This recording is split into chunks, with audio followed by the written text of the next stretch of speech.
All right, so let's bring up our next speaker. And Jay, do you have something to say? No, I don't, but you're stealing my thunder. It was my introduction. Was it your introduction? I thought you just introduced that person. Oh, you're right. Get off the stage, my friend. Our next speaker has an enviable 30-year career with one of the industry's most respected names, illycaffe. And he has led quality assurance, he has been the director of technical service, and is responsible for coffee education here in North America. He is also responsible for corporate social responsibility, and today he'll be speaking on sustainability and authenticity. Please welcome Mark Romano.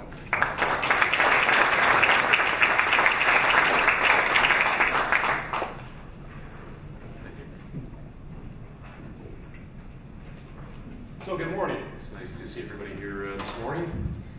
I am Mark Romano. I'm the Vice President of Education, Quality, and Sustainability for illycaffe in North America.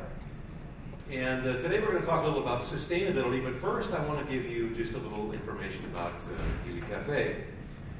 It seems that everybody's heard of illycaffe, but not everybody really knows anything about illycaffe. So, Illy was founded in 1933. It's a family-owned, third-generation business.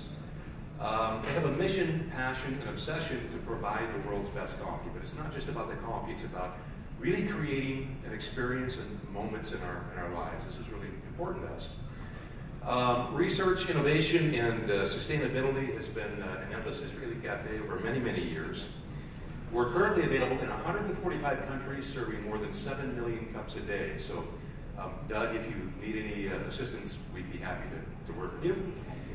We have 230 branded illycaffes around the world as well. And in fact, we have 5 in San Francisco that are directly owned stores. We're opening 2 more this year as well. So we're now gaining the experience of being a cafe operator, which is quite interesting. And of course, we have a single blend. One blend comprised of 9 different components, which are sourced from around the world. And these components are bringing, we'll say, the consistency of the profile of illycaffe, which is recognizable around the world. We have more than 1,200 employees now. And we're actually a part of Grupo Illy. Grupo Illy is the family, of course, organization, which includes illycaffe, which is the coffee. We have also the Manfrère, which is tea, wonderful, excellent teas, organization based just outside of Paris. We have also Agrimontana, which is preserves and jams. And also the Mori chocolate, the cacao, which is absolutely incredible. The gentleman that started the Mori was credited with reviving the Criollo species, which is 0.001% of world production of fine cacao. Really an incredible product. And of course, we also have Mastroianni, which is Brunello di Montalcino from the Toscana region of Italy, which is very special because after a long day of drinking coffee, great wine is something very, very nice to have as well. So, what I'd like to discuss today are 3 of the major, we'll say, issues that we're confronted with in the industry today. Differentiation, industry consolidation, and climate change. I'd like to touch on each of these briefly. So first, when we talk about differentiation, first, I think we all know that we've had many issues, social, economic, and environmental issues in the areas in which we source the coffee. And so, typically what's happening is that the value that's created by the growers is really moving outside of their country and going to, we'll say, more modernized areas of consumption into the north. And this is where there's additional added value through the roasting, the retailing, and so on. But quite honestly, we're not getting enough value back to the growers, back to the origin. And so when we talk about differentiation is really about offering more to the consumer and educating the consumer about what can be different, what can be better. We're really looking at now global consumers that are quite curious. And if we can offer a better quality and a better story and a better experience, they're willing to pay for that experience. And that differentiation eventually is something that can benefit the growers as well. When we look at the consumption of coffee growing at 2.5%, with the population growing at 1.2%, we can see that certainly consumption is growing at quite a positive rate. And so having this differentiation is something that's quite positive for the industry. Now, when we look at industry consolidation, I think we all know that there's primarily 4 major organizations globally that are, we'll say, taking the bulk of all of the coffee and the sourcing and the retail value of the coffee. And that would be, of course, Smuckers with many different brands, Mondelez, Nestle, and of course the Nespresso brand. We'll hear from Nespresso later today. And we've all heard of this small German organization, JAB, which is consolidating quite rapidly, taking in, of course, Peet's and Stumptown, Intelligentsia, Caribou, and many others around the world. So with this consolidation, I think one of the risks that we really have to be aware of is that as these companies gain leverage, the risk, of course, is that they begin to put pricing pressure on the green coffee, potentially drive the prices down, and certainly this won't support the differentiation. So this is a risk that we certainly should be aware of. But quite honestly, the biggest risk that we're confronted with in our industry today is climate change. And this is something that's quite complex. It's bigger than any single organization to take on. Obviously, that's something that I think as an industry we need to begin to really collaborate and work together to figure out how we can best address the issues of climate change. So at illycaffe, we've been working with the Earth Institute from Columbia University and Dr. Jeffrey Sachs to look at climate change and research to understand specifically how it's affecting coffee and the coffee industry. And looking to see potentially what are the mitigation aspects or adaptations that we should begin preparing for now. And Dr. Sachs actually was at the Global Coffee Forum in October in Milano and spoke about some of the initial information that we realized from these studies. And the full study actually will be released, I believe, very soon. But what I'd like to do is to look at just a couple of slides so we can really understand the impact of the climate change. Now, when we talk about temperature, we know that the increases in temperature or potential increases in temperature can certainly impact yields and quality of the Arabica coffee. And what we found in the current studies is that even single day temperatures of 95 degrees can impact yields. Okay, so this is pretty dramatic, a single day at 95 degrees. And we're finding this obviously in many areas of the world. This is, obviously we know that also the temperature differential between Robusta and Arabica is a reality as well. So the impact is quite dramatic for Arabica coffee. Arabica being, of course, the quality coffee for the specialty coffee industry. Now also, we see that you have a slight increase in yields up to about 91 degrees before we have an inflection point and a dramatic drop-off. Now, the study also shows that at 91 degrees, at 1,000 meters, you have an impact 5 times more. So this is a critical issue. The expectation is that by 2050 we'll have worldwide increases in temperature of approximately 2.1 degrees Celsius. So this is quite a big increase. Now we can already see that there's an impact in Arabica. We know that there's been in the 2015-16 season an increase in the overall production, but we see a decrease in Arabica. We're seeing an increase in Robusta, but Arabica is still at risk. And the medium-term outlook suggests that by 2030 we could be outstripping production with our demand, with our consumption. And we have to figure out where this additional Arabica, quality Arabica, is going to come from. So, production changes by 2050. In this report from Dr. Sachs of the Earth Institute, they're suggesting that we could lose 56% of our suitable land area for Arabica by 2050. 56%. It's also suggesting that 20 countries will lose virtually all of their viable land for the Arabica growth. On the other hand, we see an increased potential for Robusta of about 87%. So you can see where this is leading is that the potential is that we have a decline in quality, even though that we have an increase in production overall, which is accounted for by Robusta in this case. So what do we do to preserve the Arabica and the quality that we expect from Arabica coffee? So Quality connoisseurship and the road forward basically is suggesting that we need to pay special attention to quality. We need to enroll the consumer as well. And we need to employ education. Education is a critical tool going forward so that we can mitigate what's happening or adapt to what's happening in climate change worldwide. So it starts with education and the adoption of a quality-centric model. If we increase production of Robusta and we don't increase the value or the quality of Robusta, then overall, potentially we see a decline in quality. This is, of course, a big issue for us. So I want to explain a quality-eccentric model that actually illycaffe forged going back to the late 1980s. And basically, in the mid to late 1980s, illycaffe, who was sourcing a lot of coffee from Brazil, was finding that the quality of coffee coming from Brazil was declining. And the question is, how do we understand what the implications are, what's happening, and how can we change it, how can we improve it? So Dr. Ernesto Illy went to Brazil with the family.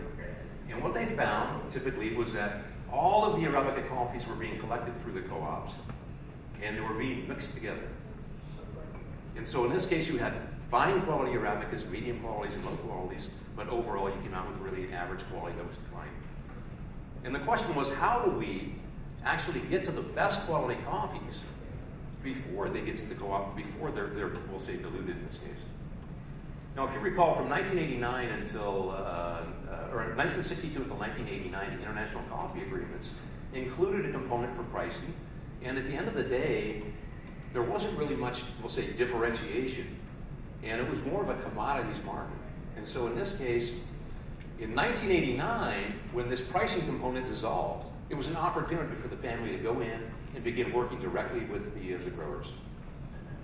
The growers didn't understand the potential value of their product, of the Arabica coffee, and so we were able to go in and convince them that if they could achieve the quality standards that we were expecting, that we could actually reward them with much higher prices and premiums on those prices. And so we began in basically 1990 working directly with the farmers, buying directly, and increasing their knowledge on how to implement quality standards to improve the quality of the coffee, but also implement sustainable agricultural methods as well. So by 1991, we actually created what we called the Brazil Award for Premium Quality. And this was open to all the Brazilian farmers that wanted to participate. They would bring the coffees for this contest, and the winner of the contest would receive a cash award, and we would buy the entire crop of coffee. And this actually was quite interesting because the success was much beyond the expectations that we were really anticipating. And so this actually continues today as well. As a matter of fact, I had the opportunity to be at the 20th anniversary of the Brazil Award in Sao Paulo, which was quite impressive. But this year in New York, here in the city, on November 1st, we're having a special jury tasting. We're bringing up 27 growers from Brazil. We'll have a jury tasting and then a consumer event the following day, so the consumer can actually interact with the farmers and taste the coffees and learn more about the product to really, we'll say, become more engaged. So this particular model, which still exists today, by the way, is basically made up of an integrated supply chain. We build long-term relationships with our growers, and obviously we need to incentivize the quality. This is one of the key issues. Purchase directly, guaranteeing a margin and a premium for quality. Creating a beneficial community with the growers as well so they can share ideas. And of course, intensive education. And this is where we started our University of Coffee, Untitled Chapter, which we now have 24 campuses around the world working with growers, the trade professionals, and also consumers. And basically, this particular scheme, we'll say, is like most other certified schemes, is that you have to have a continuous improvement model. And what's a little different with this particular model is that the metrics and the KPIs that we look at for the quality and for the sustainability are actually very local and very regional. So it's not a one-size-fits-all. So we look at all of the aspects. There, of course, there's grower self-evaluations. We have technicians and agronomists and third parties that go to the growers and actually do inspections and audits. And eventually, in 2011, we were actually able to receive a certification called Responsible Supply Chain Certification, which I'll explain in just a minute. But if we roll this all up, basically what we're trying to do is to create this shared value and what we call this virtual circle of shared value. And you can see here that basically by increasing quality, we can increase the customer satisfaction, which can command the premium pricing and higher margins that can be then reinvested into the continuous improvement and improvement of quality and getting investment back into the growing origins.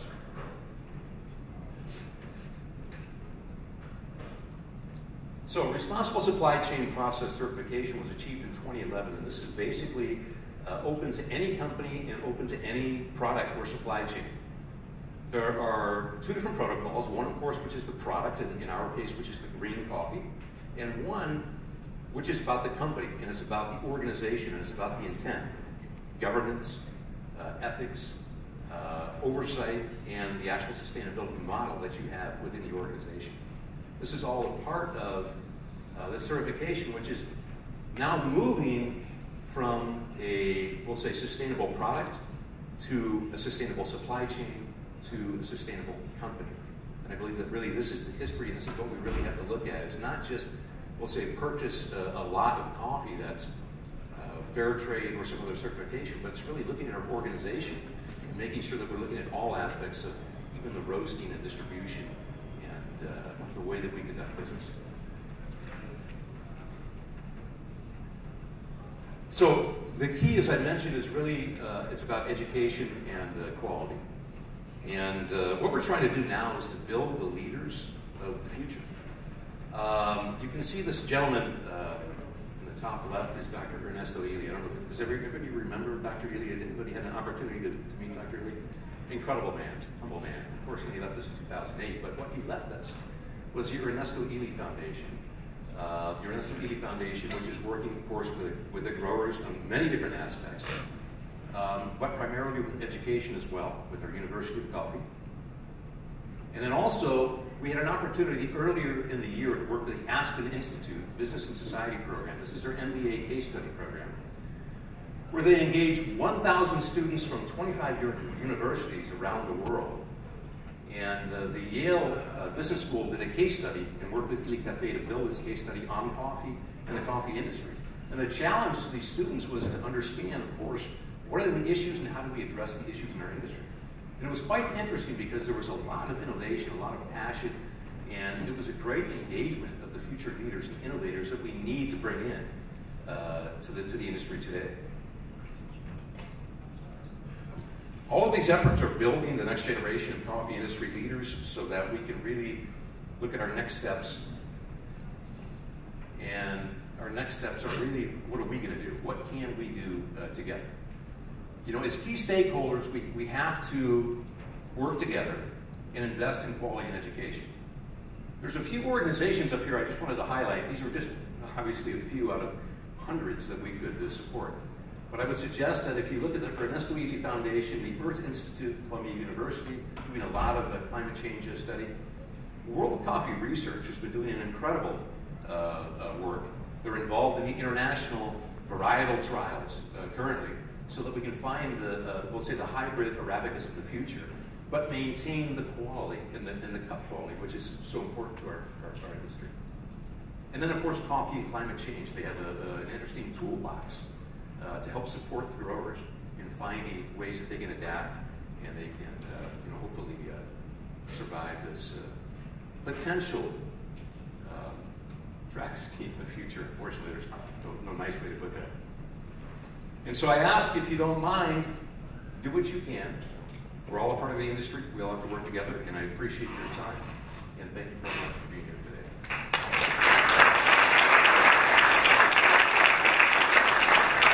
Questions?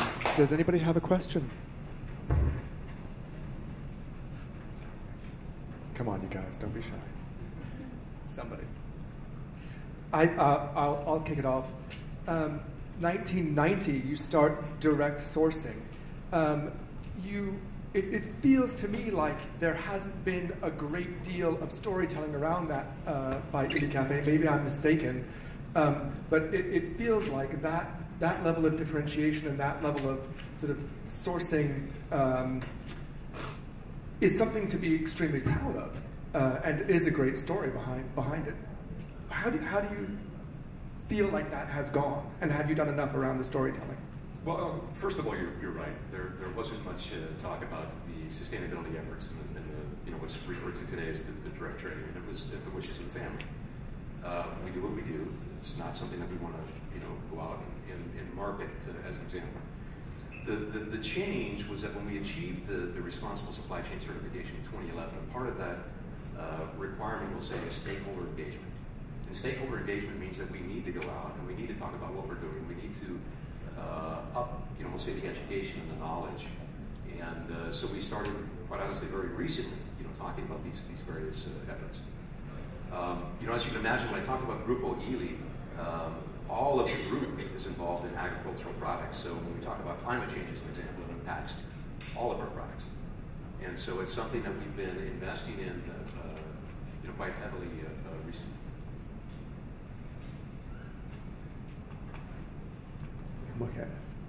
Okay. Thank you so much. Okay. I really appreciate it. Thank you very much.